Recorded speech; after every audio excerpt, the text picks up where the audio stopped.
ٹھٹہ میں قومی شاہراہ پر تیز رفتار وین اور ٹرک میں خوفناک تصادم، 7 افراد جاں بحق، حادثہ جھرک کے قریب حیدرآباد ٹھٹہ قومی شاہراہ پر پیش آیا۔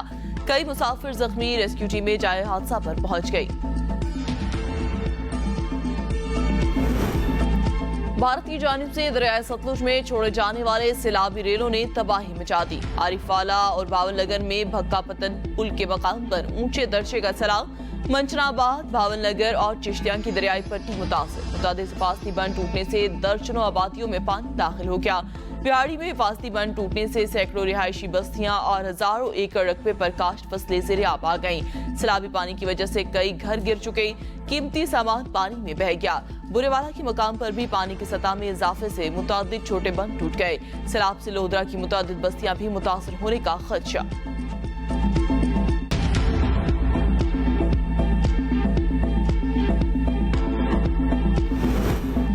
توشہ خانہ فوجداری کیس میں چیئرمین پی ٹی آئی کی سزا کے خلاف اپیل اور سزا معطلی کی درخواست پر سماعت آج ہوگی۔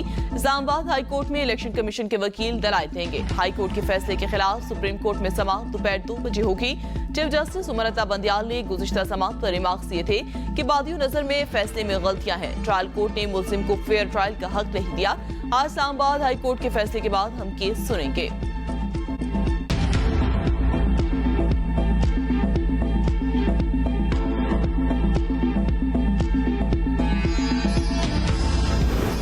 عام انتخابات کی تاریخ طے کرنے کے لیے صدر مملکت کا چیف الیکشن کمشنر کو خط۔ چیف الیکشن کمشنر کو ملاقات کی دعوت۔ صدر کے خط کے متن کے مطابق 9 اگست کو وزیر اعظم کے مشورے پر قومی اسمبلی کو تحلیل کیا۔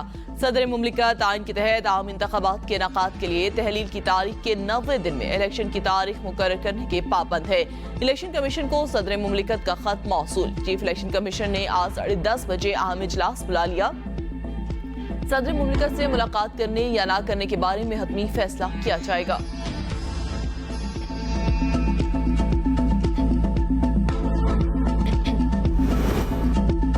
نگراں وزیر اعظم کا آج وزارت خارجہ کے دورے کا امکان۔ انوار الحق کو سائفر کے حوالے سے تازہ ترین صورتحال سے آگاہ کیا جائے گا۔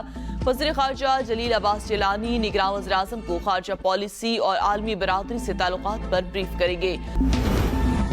آج اسلام آباد میں تیز ہواؤں اور گرج چمک کے ساتھ بارش کا امکان۔ خیبر پختونخوا، گلگت بلتستان اور کشمیر میں چند مقامات پر موسلادھار بارش کی توقع۔ گزشتہ رات جڑواں شہروں راولپنڈی اور اسلام آباد میں بارش سے گرمی کا زور ٹوٹ گیا۔